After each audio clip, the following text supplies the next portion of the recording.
when I first was going through eating disorder therapy, like going through the program, I remember seeing a woman. I was at a pool, and this woman was in a bigger body than mine, wearing a literal bikini. And in my brain, I was like, I remember this. I who remember. do you think you are? Like, you're not How supposed to do that. dare you come out here in that bikini? And then having that switch in my brain, because I was in therapy, I was in going through the thing, going, oh, wait, no, we don't really care about that. Like, she can wear what she wants to, and good on her that she can be out here. And don't you wish you could be out here wearing a two-piece? What's up, you beautiful beasts? I'm Katie, and I'm on a mission to help people become their favorite versions of themselves and build whole human health by healing their relationship with food and movement, healing their relationship with their body, and most importantly, healing their relationship with themselves. And we are doing that without obsessing over a number on a scale. I've had the honor of talking with all kinds of incredible humans who have lived through all kinds of experiences, because that's part of being a human. Life is messy, painful, beautiful, complicated, and transformative, and sometimes all at once. I wholeheartedly believe that every time someone shares their story, somebody listening will take something from it. Maybe they'll feel seen, maybe they'll feel inspired, maybe they'll learn something that shifts the way they see themselves, their life, their health, or what healing can look like. This podcast tells the stories of humans healing, growing, rebuilding self-trust, and unveiling their beautiful beast. Keep listening. This is the Unveiling the Beast podcast.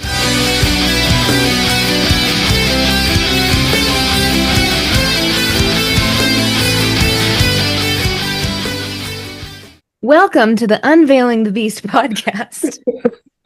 This is my first threesome, and I'm with Libby and Cheryl, and the three of us kind of came together in the best way ever. Libby, I met on Need a Guest. She's been on the podcast a few times. I'll link it in the show notes.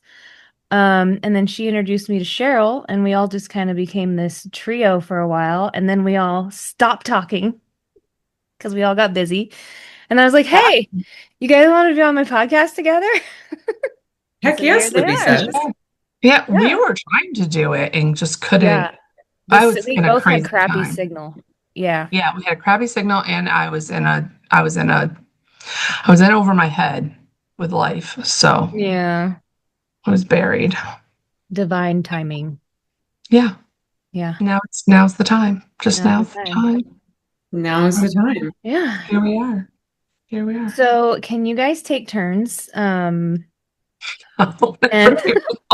Actually, no. no, we can't. We're not really good at that. We'll try. Just tell the listeners a little bit about who you are. I usually say who you are and why you think you are who you are. So if you want to go in that route, you can. But we're doing, just do that. Yeah. Do you want to go first? Who are you, and Cool. why do you go? think you are who you are? Go ahead, Libby. Oh, okay, I'll go. Cut that part out. Okay, so who I am. I am Cheryl Burton-Murphy. And I am a curvy yoga instructor. I am, what I always say on our thing is, I'm 8 years post eating disorder. So I live in a world of no more eating disorder, which is, after 40 years, it's still kind of interesting. And why do I think I am who I am? Because I went through 40 years of eating disorder and a couple other big life-changing moments, and almost 60 this year. So it's kind of time. Yeah. Well, for me, I'm Libby Supan, and I'm a therapist and certified intuitive eating counselor, and I specialize in eating disorders, disordered eating, all the food and body stuff. And I recovered from an eating disorder I had for about 20 years, and I believe that is why I am who I am, and also like the the food and body stuff being attached and tied to codependency. And I think those are kind of like under like the codependency is the umbrella above the eating disorder. So I think for both of those big things, that's why I'm here and like I guess who I've become. Mm. So if the person listening has been around for a while, you can now tell from their introductions how we came together with the whole food, body, movement, making peace with ourselves, healing relationship to ourselves, our bodies. Um, yeah, so where do we start? What do you guys want to talk about?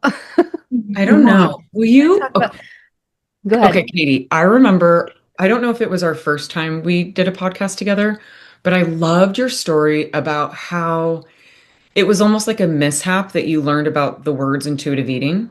And then like it Yeah. almost like everything shifted in your life. Mm-hmm. Will you just Yeah. like share that story again? Yeah, so I, yo-yo diet my whole life, weight up and down my whole life, and the first time I ever like felt a breath of fresh air, like I can stop counting, was when I got pregnant with my son. And then after he was born, it's the whole get your body back and that whole message, and I just was in this place of um almost defeat, you know?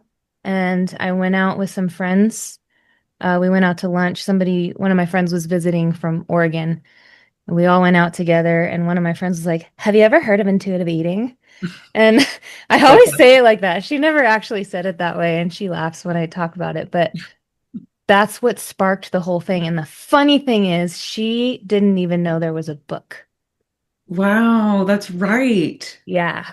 So wow. I read the book and I was like, oh, okay. So maybe I'm not supposed to like punish myself with exercise and meticulously count calories and, all the things that we're told we're supposed to do. It was just like a huge shift in my Yeah, thinking, and it changed the course of everything that I've been doing. So, but yeah. it was, have you ever heard of intuitive eating? What? What's Yeah, that? how's that? And I was Yeah. like, Okay, thank tell me you about so that. much. That's I read the book. And she's like, there's a book? You're like, duh. Yeah. That's great. I sure love that. is. Yeah. How about you guys? How did you guys discover it? I'll go first. So I Yeah, because I'm discovered like in Libby. I Discovered. think it was Libby. Yeah. well, I discovered like I just the intuitive eating has been in my world since I was early 20s. I had a therapist for 23 years and like I mean very quickly after we started working together, I must have been like 20 years old when we started working together. She would talk about this intuitive eating business and it was always this idea like, oh, like I'm unique and special and like that's not for me. Like I'm never going to be able to be that. So anyways, I knew about intuitive eating. I had the book for years, but it's like I didn't get the message until I went to actual treatment. And I remember it was like, and I've said this story so many times, but like I'm sitting in the group, the intuitive eating group with a, registered dietitian being the facilitator. And I just remember like sitting there and realizing like the most powerful, like knowing that was, oh my God, wait a second. I'm literally here right now today because I've been doing everything I've been told. Like I've been adhering to and believing diet culture's messaging. And that is exactly why I'm sitting here right now today. And like, oh my God, it was the way of thinking about it. And it was just like shocking to me. Like, oh my God, I'm actually not to blame. Like, of course Yeah. I'm here binging my brains out because it stemmed from restriction and thinking everything is bad, you know? So, like, that's Yeah. how it really set in. And then ever since then, it just kept getting like stronger and stronger and more powerful. Yeah. I love it. Mine, Libby told me about it, and I was recovered at that point and kind of just finding my way with I can have whatever I want, and then it kind of just turns into intuitive eating, right? It just Mhm. turns into intuitive eating, like, oh, I want that, I don't want that, I want that now, I don't want that now, and that's intuitive eating. And I've read the book, and Libby and I have gone through it, and we've done exercises together. We've done all the things. And I don't fully I fully consider myself intuitive eater, but I don't fully believe all the things. Gasp. Did she really say it Oh out my gosh, loud? there's nuance. There's nuance. Nuance. Living in the Nuance. gray. Crazy. So while I fully endorse it, it's not, I don't fit in all the cubbies right now where I am, and that's okay. But it is interesting to be on the other side and have the eyes wide open and know that there's, snacks in the fridge in the cupboard that don't call my name all the time until they're gone. Yeah. Right. It still wows me every time I realize there's Yeah. something else. I think it's really powerful too that you say I'm not fully, what did you say? I'm not in all the Hubbies. pockets or all the Yeah. cubbies Yeah. because the whole point is getting back to listening to yourself, Yeah. Mhm. right? And if this book, which is not meant to be a set of rules, Mhm. if you don't follow all of it, cool. You're getting back to yourself You're and doing listening to right. yourself. And yeah, Yeah. yeah. Maybe something that might be interesting to all our listeners is talking about that nuance as to maybe for both of you guys, or Cheryl, starting with you since you're the one who just said it, like what is that gray? What is that nuance for you? What are the parts that maybe you don't totally adhere to or feel confusing? The big one is intentional weight loss, right? Yeah. Like intentional weight loss is the big one for me because I want intentional weight loss and I know that it can be done and I can still consider myself an intuitive eater. I can still follow along. I almost said follow the rules, but we aren't following rules. I can follow along. I can have that belief, and I can still also believe that intentional weight loss is doable. And I can be safe with it and I don't need to go back into eating disorder. And that was a big fear of mine when I knew I wanted intentional weight loss. For a lot of reasons, not to fit in the size whatever pants or to have a number on the scale, but for a lot of reasons. And um like when we were really into the book and it's saying like you can't do that, like that's not part of this. I was like, now what? Now what? Because I finally find a thing that looks like I can go along, and then I have this other part that just I bash up against. So that took a little bit of finessing, if you will. Mm. I Before like I that too. Oh, go ahead. respond, because I have so much to say, will you answer the question, Katie? What was the Is there a question? part that you don't Oh, just agree? like, yeah, like with Cheryl, What's your nuance? is there any part of intuitive eating that maybe you don't fully align with or yeah. I do agree with the intentional weight loss piece, and the way that I look at it, because it does get into the conversation of body autonomy. Each person, Mhm. like, if you want to lose weight, cool, go lose weight. My whole thing is, um, going on, how do I say this? My thing is like, for a while, people misunderstood my message and thought I was anti-weight loss. I've never been anti-weight loss. I am anti-weight loss is the only focus of your health adventure because that's what people do. They focus so hard on the number on the scale and Yeah, they miss everything else that's going on, like better sleep, better movement, better whatever it is. And whether weight loss is the goal or whether weight gain is the goal, they miss everything else when they're so focused on just the number. And yeah, the number can go up and down during the day when you take a shit, when you drink water, when you pee.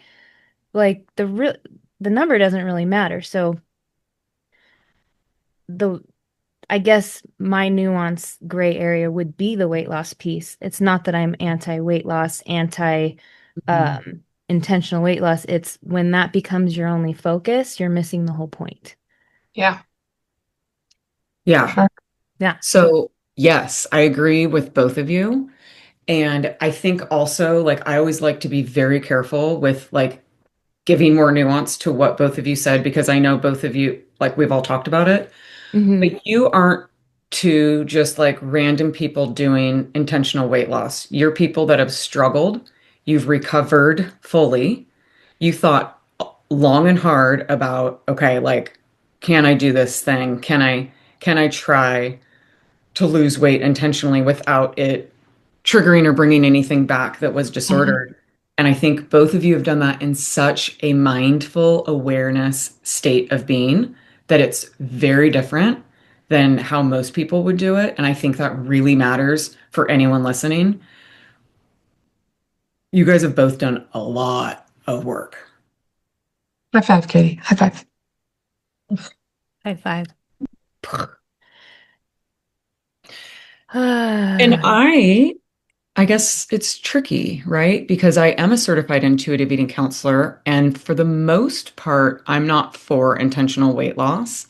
But again, like I've learned, like mostly because of my lovely friend Cheryl, and talking about it so much, like, we're talking years of like, yeah, like maybe there is a world in which that can be okay. And also, who the F am I to say anything? Like, I've never lived in a bigger body. You know what I Hmm. mean? I don't know what that's like. And I can't imagine, like with you, Cheryl, like the reasons for weight loss are so different than how they used to be, or most people in the world.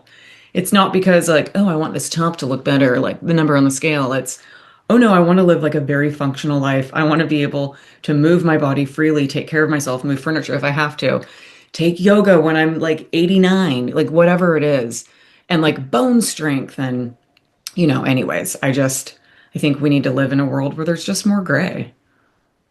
Yeah. Yeah. And Libby has walked this path with me for the last 2 years, a year and a half, so nicely because I know that she doesn't always like that we aren't on the same page all the time. And it's okay that we aren't on the same page all the time.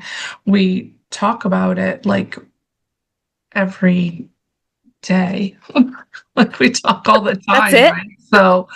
So we like it has a thing, but I actually so appreciate that she has walked beside me on this, even in the way she believes that might be a little bit different from me. She knows that I have body autonomy and she supported me all the way through everything for the last especially year and a half. I remember, and I think I must have told this to you, Cheryl, like years ago, but I'll never forget. I remember like before COVID, I was at some conference and there was a woman who was a psychologist. She specialized in eating disorders. And I don't know if she was certified intuitive eating counselor, but anyway, she was like seasoned, credible. She'd been in the field for a long time.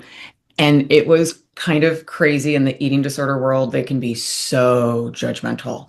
So she gave up and gave a talk about working with binge eating clients that are recovered, no more disorder, but they came from the binge eating side. They want intentional weight loss.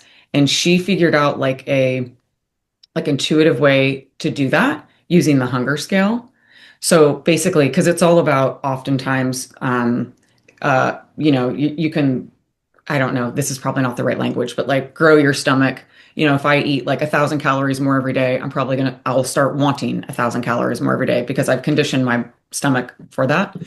So she talks about how, like, okay, if you're eating like, I'm making this up, 2,000 calories at every meal and you're ending at a 7, which on the hunger scale, that's totally satisfied.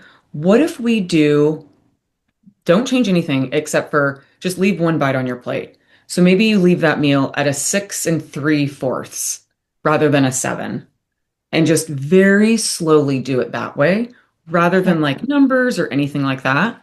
And so many years ago, I mean, this was like 2016 maybe. I was like, oh man, I thought it was great. But looking around the room, it was like, ooh, she Great got job. shamed.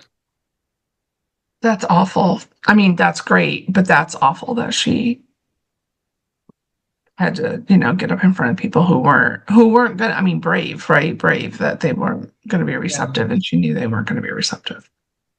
But like I also know, I'd say for more people than not, people that come from disordered eating, eating disorders, even if you're recovered, restriction or a diet is like walking into a bar being like an alcoholic.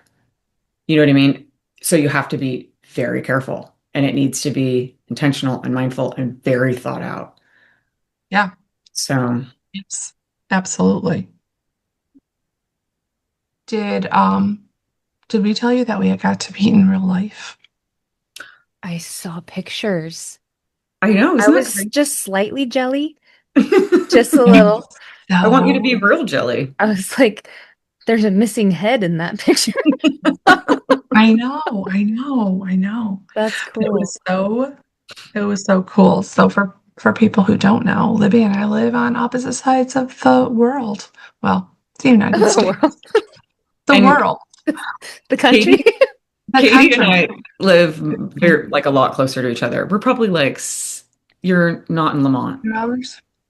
Me, I'm in What city are Agua you in? Dulce. I'm in like Santa Clarita. Oh, so like 7 hours Okay. away. Well, California's very long. Maybe six. No, who cares? Yeah. Very long. Um, Closer than Cheryl and I. closer, closer, closer. So Yeah. yeah, and we've known each other for so many years now, and the opportunity came up that she was going to be in New York City, which she almost forgot to tell me she was going to be in New York City. I like realized I was going there for like maybe a week, and then I was like, "Oh my God, wait! Cheryl lives in New York." I was like, "Wait, Cheryl, I haven't even told you I'm going to New York." And she's like, "What? Were you not going to tell me?" And What? I'm like, "I didn't even think of it. I didn't even think of it." I was like, I'm calling in sick. I'm taking a sick day, and I took the train down because I'm a few hours outside of the city. So I took the train down and spent one night. I got in like 1 o'clock and I was back out by 10 o'clock the next morning. And we walked all over the place and it was cool. And yeah, It was great. That's yeah, cool. to finally meet in person after 8 years. Oh, Eight that's a years. familiar story. Yeah. Yeah. Yeah. What? Well, my husband and I met on AOL Instant Messenger and didn't meet in person for 8 years. And when we did, we were No. like, oh, You met on angels singing. AOL IM? Uh-huh. What year was that? 1991? No. 2000. 2000. Yeah, the cool kids weren't using it then, but that's okay. I love it. Yeah. It's amazing. You met on You're AIM? like, wait, you're my We met on Cheryl. AIM. We've been together ever since we met in person. We were just buddies. Mhm. We didn't even think of each other like romantically, but How there's did just something about that face. how'd the first meeting go? We met at Starbucks, a public place, of course. Of course. Um, I don't know. Did you both live in like the vicinity of each other? We lived like 90 miles away from each other. That's a Mm. lot. So, but I yeah. do not date out of my neighborhood, which means I don't date. Right. I never dated. I don't You didn't? No. Wait, how old were you when you Nobody. met? Okay. This is the thought process. Nobody wanted the fat girl. Mm, their story. Yeah. Mm-hmm. Yeah. Yeah. So did you even I attend? still have that conversation sometimes. Yeah. Yeah. Because Yeah. I mean, look at me, I'm amazing, right? I'm Yeah. amazing, right? Like I know You're I'm amazing. Smoking. Oz. And not even just looks like I'm the whole package. Yeah. And there's nobody knocking on my door. But I probably put the vibe out there that I don't want you knocking on my door. I think you So do. don't knock on my door. Yeah. Yeah. I do. I think your vibe is like, I'm confident, get out of my way, I got this. And It's my don't world. fast. You can step in, but then you'll step out. If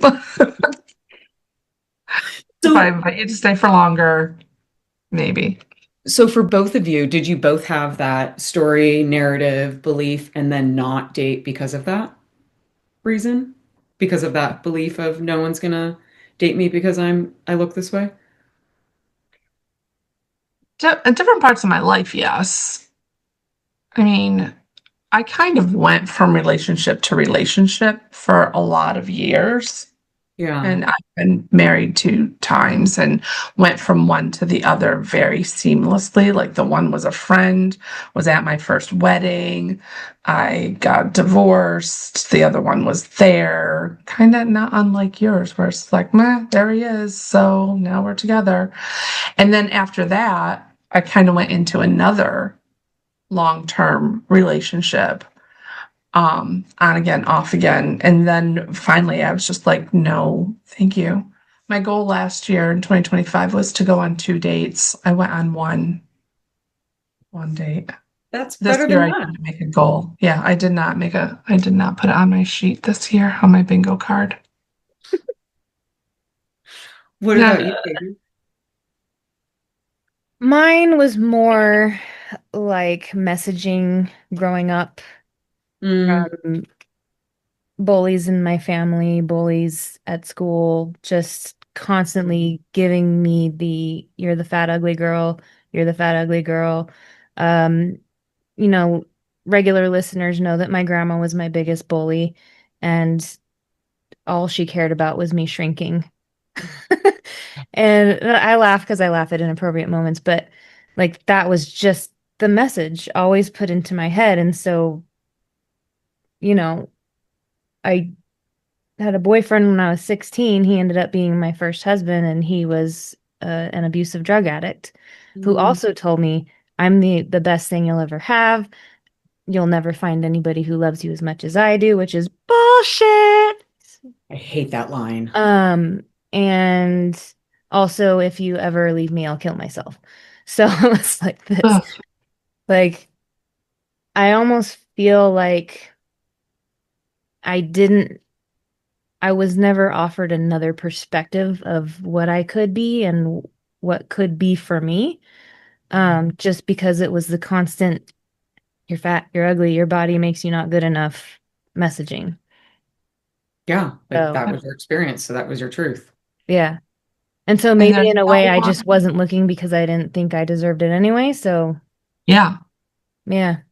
And there's no one happier than a boomer mom with a skinny kid. I Hmm. just saw that somewhere. Yeah, it has been with me. It has been sticking in my head. Like there's no one happier than a boomer mom when their kid is skinny. Their Yeah. kid finally gets skinny, or a boomer grandma. Yep, there's no one happier. And Yeah. that's terrifying. Like talking about all these diets we've been talking, well, we just did our first podcast was the diet that broke me, and talking about all these diets, and I'm doing like some little reels that are like, oh, this is the diet that I was on. My first one with my mom at 15, 16 years old. My Why am favorite I drinking is black like coffee? we have to drink coffee at every meal, but you're like, I'm 9. Do I drink coffee? Do I like coffee? It's so gross. What Yeah. Do I have should I to? even be drinking coffee? Like black coffee is in every single diet from the 60s to the Mm. 80s. It's just black coffee every day, all the time. It's So gross. crazy. Wow. Mine was So, phentermine and Pondamin when I was 10. oh, That's yeah. funny. And I when the two go together, you get fen-phen, and everyone knows what fen-phen was doing, yeah, killing people. And I was yes. 10. Yeah, That's I was so sad I missed the fen time. Like, You're You've sad that never you tried missed it? it? not really sad. At Oh, the okay, time okay. I was though. I was like, why can't Yeah. when I was old enough, so I wasn't getting fen at 10, but I had relatives that were on fen 100%. I wasn't allowed to have it because I was too young. And then when I was old enough, they had taken it away. And I was like, dang it, that would have worked. That's the one thing that would have worked and made me Mm. thin. You should go back. Go do it. Just And kidding. go Just back, kidding. No, don't. go Don't. No, back and kidding. not This is a do that. joke. Libby was No. joking. Yeah, we know, So yeah, we know. my mom, so my high school years, my mom was on it. And I mean, like, kind of like how everyone's experiencing GLP-1 today, mostly like when people just like look gaunt and drop weight, but like they don't look healthy. Hmm. Again, not everyone. of course. But I remember my mom, it was so freaky. She had like yellow gray skin and she like it wasn't because she was eating well and exercising and she just turned into a shell of a person. She had a stroke. I did fen one time before dance practice when I was out of college, so like 20 something. And oof, I was like, "Oh, you are never doing this again." I thought I was gonna like die. It was awful. Mm, yeah.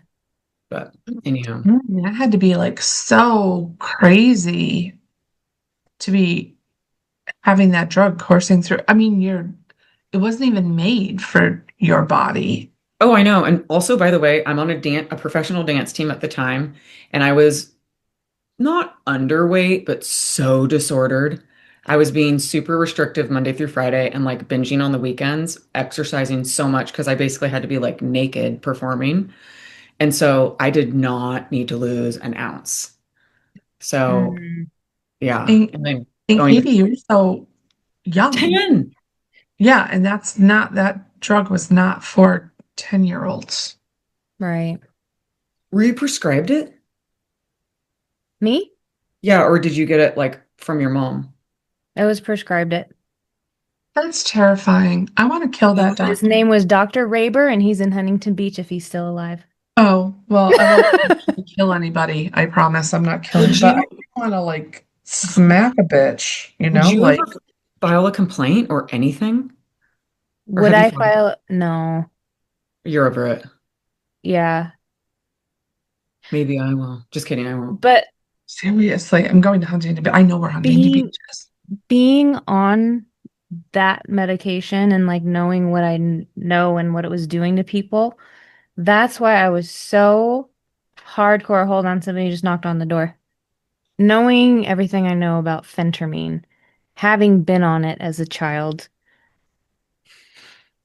having been on it as a child, getting the message that your body isn't good enough and you have no worth because of your body, that that's why I was so hardcore dead against the GLP-1 medications. And then I was like, Yeah. Katie, you're a researcher. Go do some fucking research. Me too. And yeah, and so then I was like, oh, okay, like this is a lot different. This isn't like the, you know what I mean? So, but I wanted to throw that out there because I was one of those, We all like, were. Yeah, yeah. I was. We So, had we had Instagram lives about it, and I was like, absolutely not, hmm absolutely not. We do not know what's going on with those drugs. Absolutely not.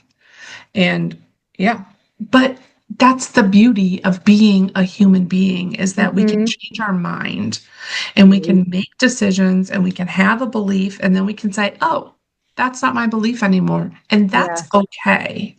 Yeah. It's okay.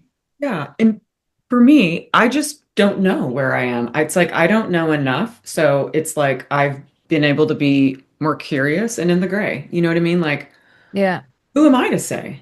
I've been standing alongside Cheryl doing it for quite some time now. And I think we talk about that Cheryl's well, and I don't want to speak for you, Katie. Are you still taking it? yeah, Okay. hmm Like you two are probably, I mean, and this is obviously like not, I'm not being like real when I say this, but like the only two people in the whole world who are doing it in like quote unquote the right way. Like you're right not way, yeah, disordered. It's not like Yeah. I don't know. Anyways, like making boundaries for yourself, like knowing like, okay, if food noise starts coming back, like I'll look at it again. Obviously, GLP-1 is taking away the food noise, but like if I find myself engaging in any kind of like odd or disordered behavior, like, okay, that's when I pause and I kind of like take a step back. yeah. But yeah, I think too, and I've said this in, other GLP-1 episodes, is that I think that I don't want to like should on anybody, and in part of the right way is starting to heal your relationship to food, exercise, movement, body, self, because Oh, I I think that's think, before though, Katie. I think that's before. right, that's what I'm saying. Like Yeah. that, I think that should come first. Way. Yes. Yeah, Yes. because I think if somebody is taking this for the sole purpose of losing weight, which was not my original purpose, yeah, um, and It kind of still isn't my original purpose. It's a side effect. Am I sad about it? No. Hmm. But, you know, I was in a place where I was okay with my body. Yeah. Yeah. I'm Yeah. like, if I'm going to be here, cool. But also, there's this medication that's helping people with depression. So, Yeah. you know, Oh, mine is 100% because yeah. intentional weight loss and I was okay with my body too, but I Mhm. also am going to be 60 years old and I need shoulder replacement surgery and I want to live independently and I want to continue to drive a car and I want to continue to teach yoga and all these things. I have a 6-year-old grandchild that I need to keep up with. And not that I couldn't at that body. I was healthy, my numbers were good. I was doing all those things already. But I know that if something happens to me, i.e., a shoulder surgery, a fall, an illness, that being in a smaller body is probably going to help me in the healing process, especially with the shoulders, with the surgeries coming up. Like Hmm. they're, I'm already waiting for them to tell me I have to lose 10% Yeah. before because that's what they do. Because you Yeah. can't do Right. anything in a bigger body. You're I not think healthy. Yeah, as I know you're both can agree, but I think the tricky part is like, because I think about it like, oh man, if this was around back when I hadn't gotten better, I guarantee you I would immediately jump on it and it would be my savior. I wouldn't care about what people told me. Well, once you stop, what's going to happen? I wouldn't have cared. I know that. And like, it's interesting because I have so many clients that take it today. And most of the people I've worked with that have like paused on it or want to take a break or get off of it, most of the people, I'd say 95%, immediately back into like, oh my God, the food noise, I'm binging again, and I've gained even more weight. But there have been a few clients who went into it much more careful and mindfully and like more on the like, okay, this is like a serious thing. And it's been interesting just watching the difference because I'm thinking of one client in particular, like she went off of it and she was very able to recognize, yeah, I'm thinking about food a lot more. But because for like however long I was on GLP-1, I engaged in such different, healthier behaviors. Like she didn't just not eat. You know what I mean? She did it the quote Yeah. unquote right way.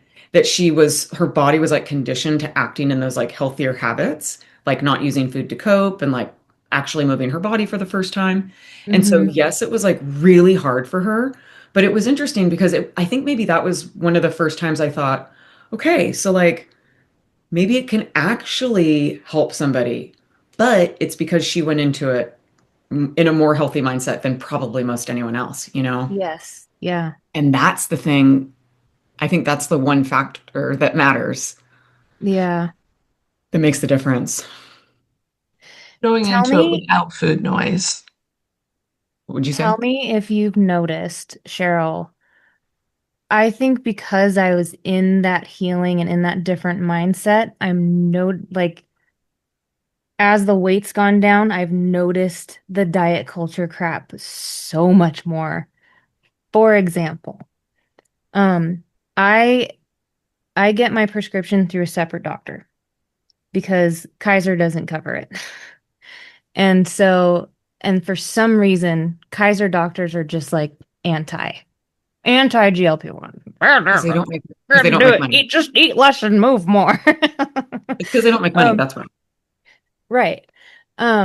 So I recently had a physical and my doctor wasn't there. So I had to see a different doctor. And she's like, so we did the thing and she goes, well, you did your blood work last year and it looks amazing. I was healthy in a larger body. Shock. But she said, your blood work looks amazing. She didn't know I was in a larger body. So I said, interesting, because when I had that blood work done last year, I was 100 pounds more. And she's like, what? Like she couldn't wrap her brain around it. But then she said, well, because you've lost so much weight, we don't need to redo your blood work. What? In implying that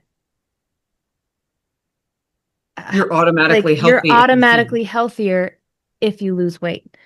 Yeah. And I'm like, That's you're a terrifying. doctor.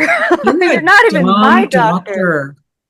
Yeah, so Holy, I was like, okay, like, because I know Yeah. I'm still doing the same things I was doing before, so my blood work's probably good, but just listening to her and oh, it it's really Yep. so hurt my brain. disgusting.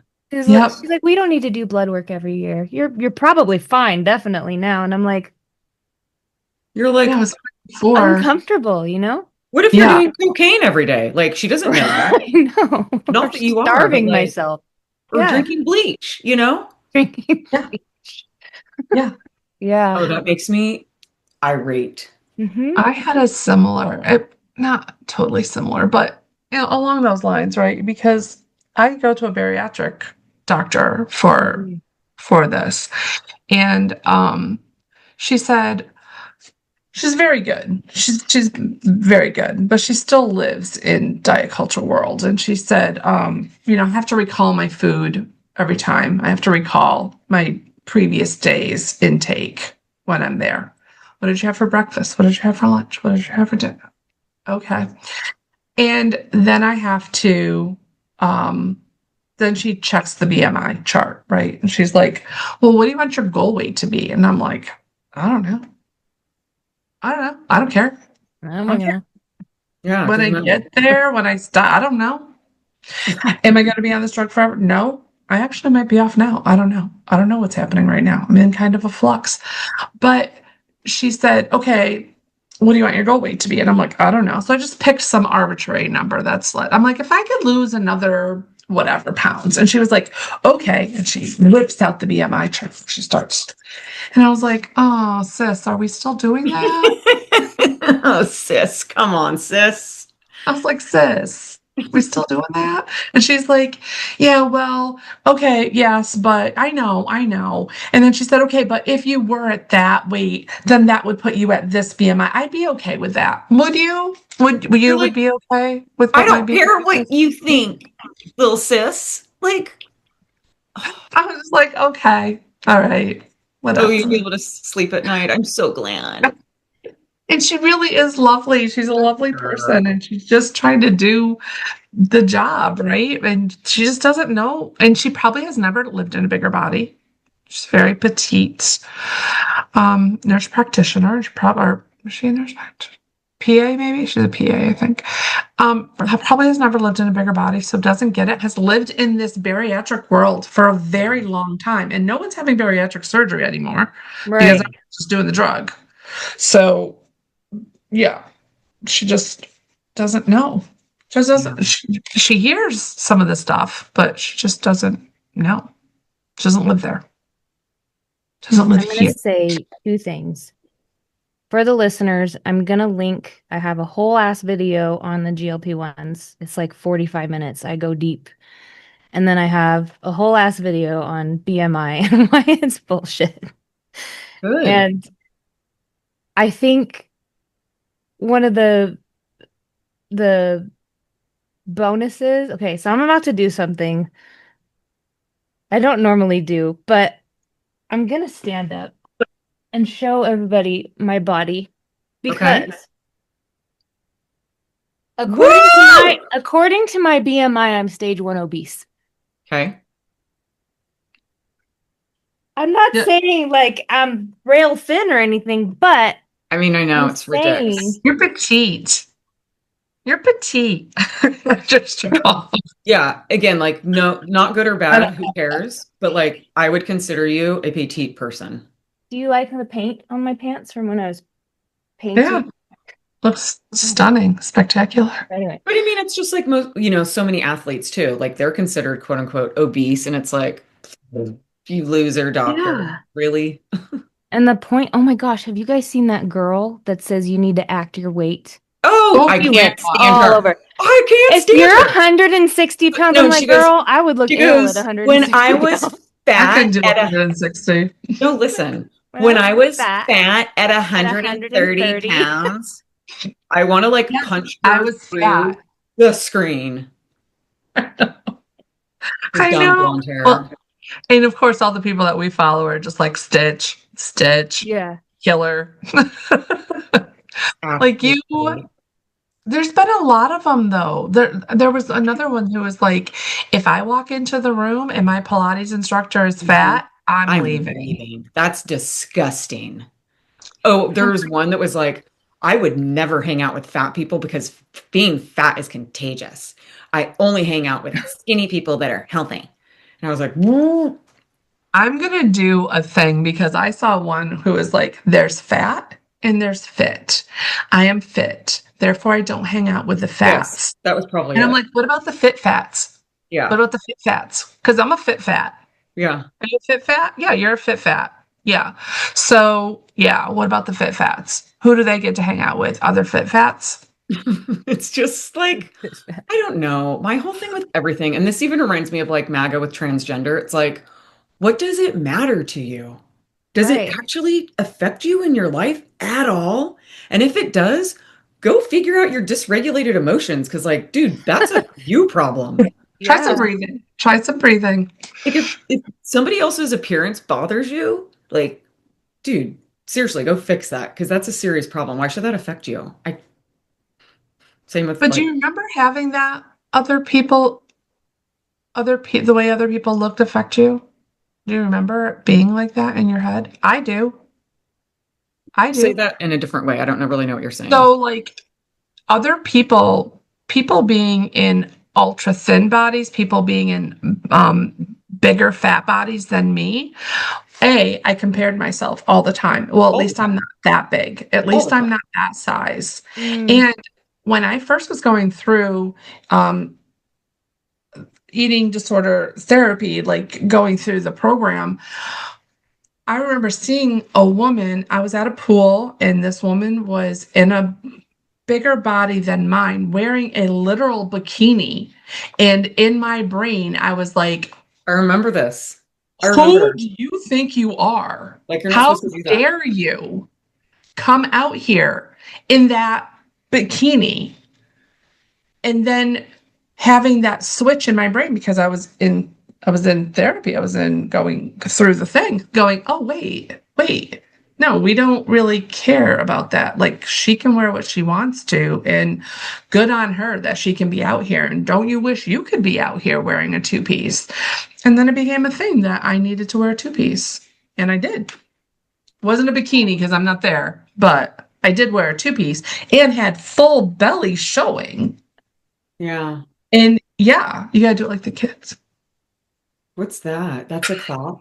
That's what they do. You know what I used to have to do in my sorority? And I was like, Yeah, stop doing that. But yeah, I remember being in that like, or seeing person in a bigger body eating something in public, eating chips. I'm like, you're making it so hard for the rest of us to yeah, be Mm. out here in the world. Like, I'm just trying to be fat and not be noticed right. for being fat. Like, you can notice me for being funny, right? But don't notice me for being fat. So therefore, I cannot eat chips out here. And you are making it harder because you're eating chips in the world where people can Yeah. see you. Yeah. Now I don't care, but Such a Yeah. big shift. Mhm. You guys, maybe you notice, maybe you don't. I don't ever talk about my weight loss on social media because it's the Yeah. least interesting thing about me. I Yeah, don't me post too. So, before and it's afters, none of so that. boring. I don't Thank you. care. Like, I don't know, but like, no offense to anyone, you do you, but like, I don't, unless you're my client, like, I don't care about your weight loss. I don't care. It doesn't It matter is to the, it is the least interesting thing. Yeah. All of my friends know not to say anything, right? They know not to say anything about my body. And I was me. doing Marco Polo with one of my friends, and I was like, oh, hey, I know that this is weird, but my face looks very thin today. And she's one of my very best friends. And she said, your face has looked thin for a while, but we're not allowed to talk about it. But you told us we're not allowed. And it was just that day, it just happened to be like angular and like, what is happening? Oh, I can see a difference. And Mm, some days I do, and some days I don't. And most days I don't because whatever. But I was just like, oh, interesting. Isn't that interesting? Yeah. That mm. you can see it. Yeah. It's kind of weird. I want to go back to the comparison thing because if there's listeners that are like me, where I would compare myself to myself, like Hmm. when I was younger, I would body check and then see somebody in a smaller body and automatically feel like a piece of shit because their body meant something about me, right? Right. But then there was, after having a baby, being in a larger body than I'd ever been in and comparing myself to when I was in the disordered phase of overexercising, undereating, nothing's enough. I'm exhausted.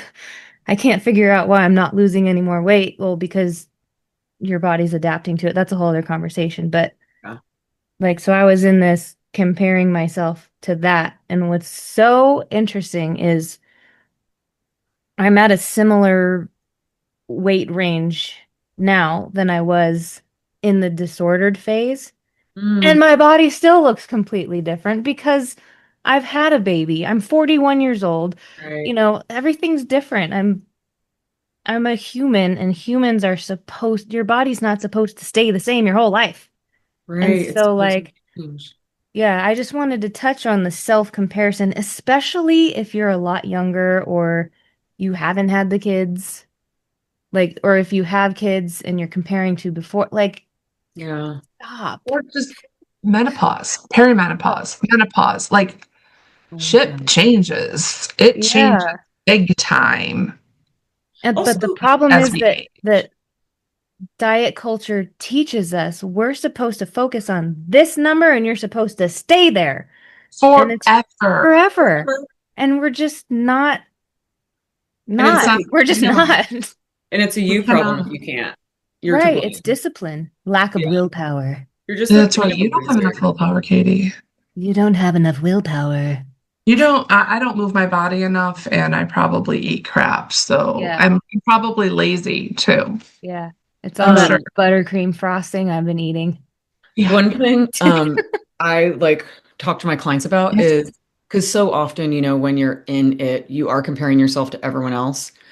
And so what I will encourage them to do is not appearance or body sense, but I'll say, I want you to start comparing yourself to yourself, but like as far as behaviors go. So like are you 1% better than yesterday? If you are, awesome.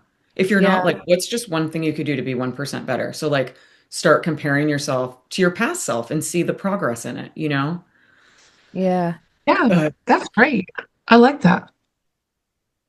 I do that with when I'm training people. I'm like, okay, think back to Monday and what you knew about all of this on Monday. And now it's Wednesday, and what do you know? Way more, yeah. right? You know, way more things. So to put it on yourself and your body and what we've learned, I mean, collectively, what we have learned over the last, even if we just go 20 years, even if we just go 10 years, collectively, the amount of things that we've learned and how far that we've come, the three of us, it's crazy to think about.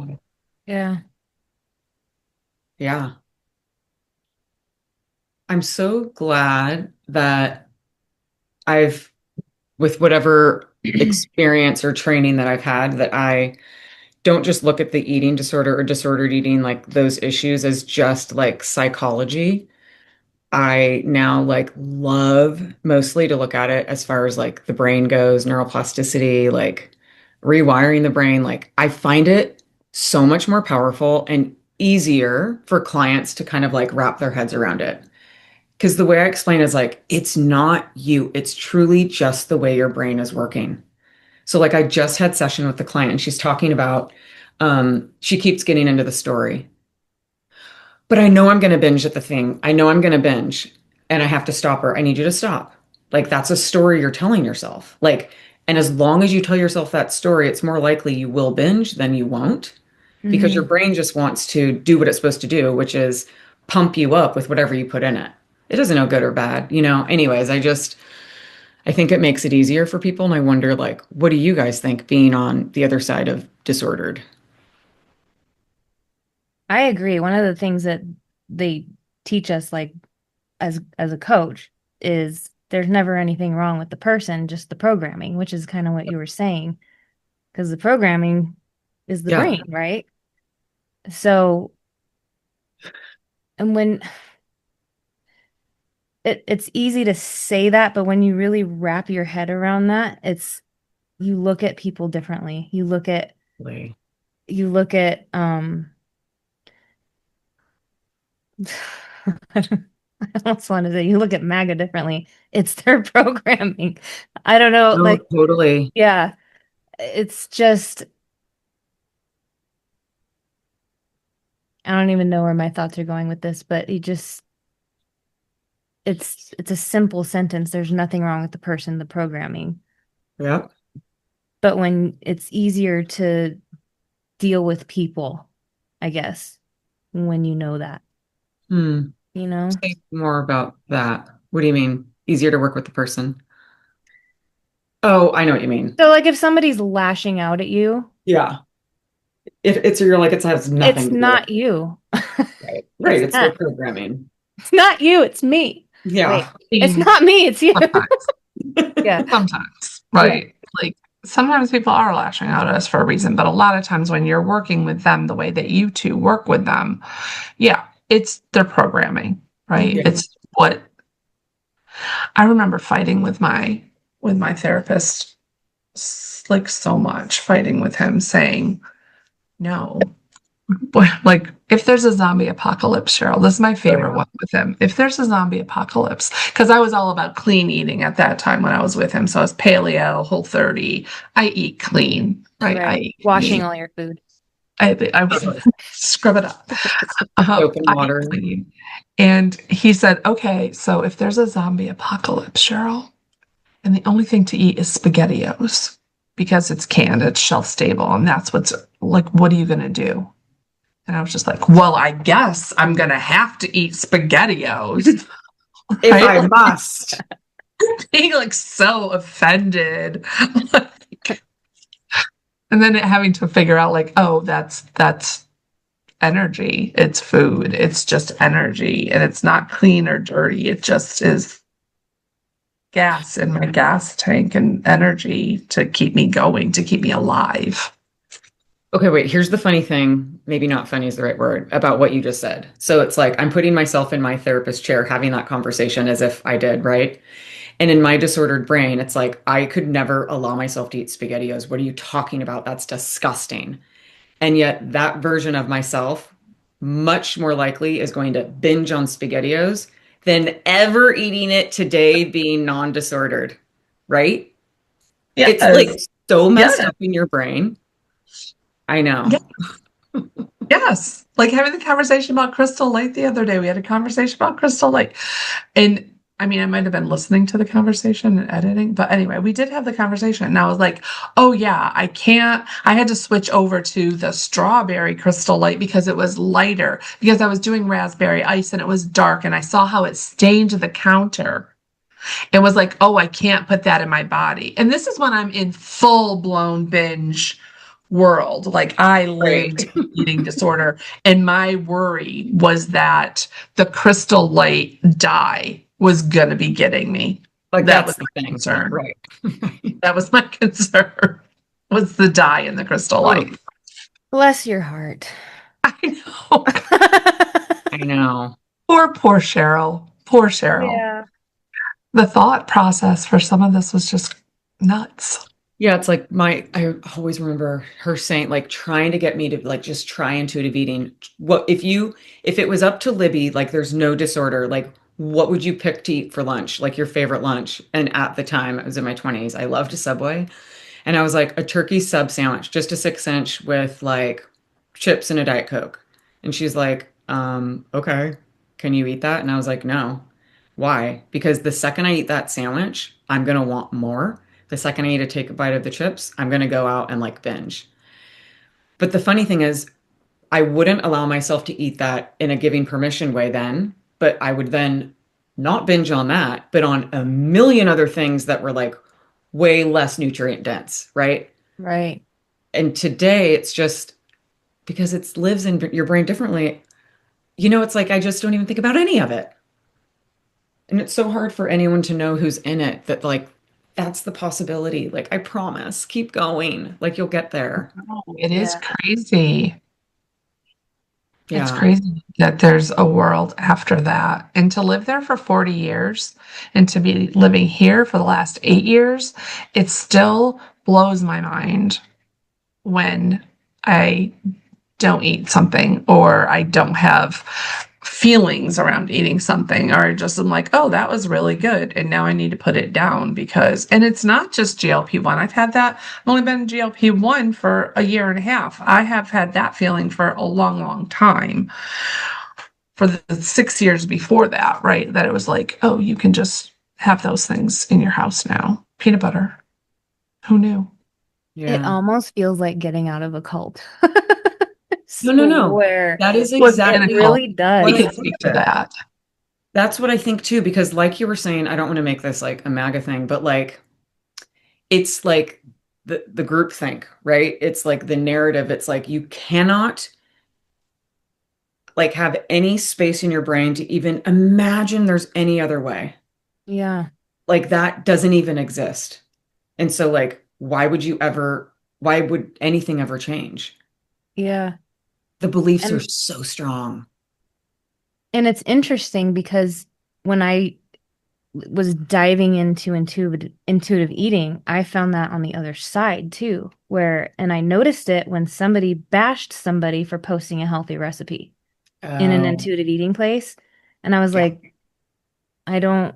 So then there was this other whole cultish, Yeah. not the majority, but there's a Oh cultish, no, I know. hardcore intuitive eating or nothing. Like Judgy, these are shameful. the Yeah. rules for intuitive, like, and so then I kind of I feel like I'm always bringing myself back into the middle. And Yeah. it almost feels like I'm always like out of place and alone because like I Yeah. You're don't think not. this way and I don't think this way. I'm in the middle thinking for my goddamn self, you That's Cheryl. know? That's Cheryl. That's what we've been talking about for years. For years. And Libby's like, well, I can go into my group and ask that question, but I'm probably going to get crucified. And I'm Hmm. like, well, don't do that. But there's got to be people out there that think like I do. And it's Katie. That's the person who thinks like I do. And when I'm like, I need someone to help me with this. And finally I was just like, well, I just have to do it myself. I'm Yep. just going to Hmm. have to figure it out myself. So I walk this very thin gray line that I can be this and I can be that. And there's Hmm. people on both sides saying, no, you can't. How dare you try to make your body smaller? How dare you try to make your body smaller? How dare you um, eat foods that are not allowed? Like there's Yeah. so much out there in diet culture world that even in Yeah. intuitive eating, that is like the safe place. That this is a safe place for you to do what you want, but you can't lose weight. No. Right. And if Right. you aren't losing weight, you're in trouble. And if you are losing weight, you're in trouble. And like Well, where yeah. And let me is just say this. But like the whole of like intuitive eating is not that. It's what you're talking about, Katie, the like cultiness of intuitive eating, the people that probably aren't certified, but like they get, I mean, so triggered with like people that are doing the diety things that it's like, whoa, okay, like yeah, just like we're all saying the same thing. You don't have to be over there, you don't have to be over there, but like, where can we make it in here, you know? Yeah. And then the culty intuitive eating people bash the people in Yep, my head that are still stuck in it. Like I I feel know. bad for them. Right. I can't Like get talking crap. mad at them. You Sometimes know. I get irritated, but then I remember it goes back to that conversation of the programming. Yep. yeah, That's their programming. They're stuck in it themselves. They need somebody to pull them out of it. Yeah. And so now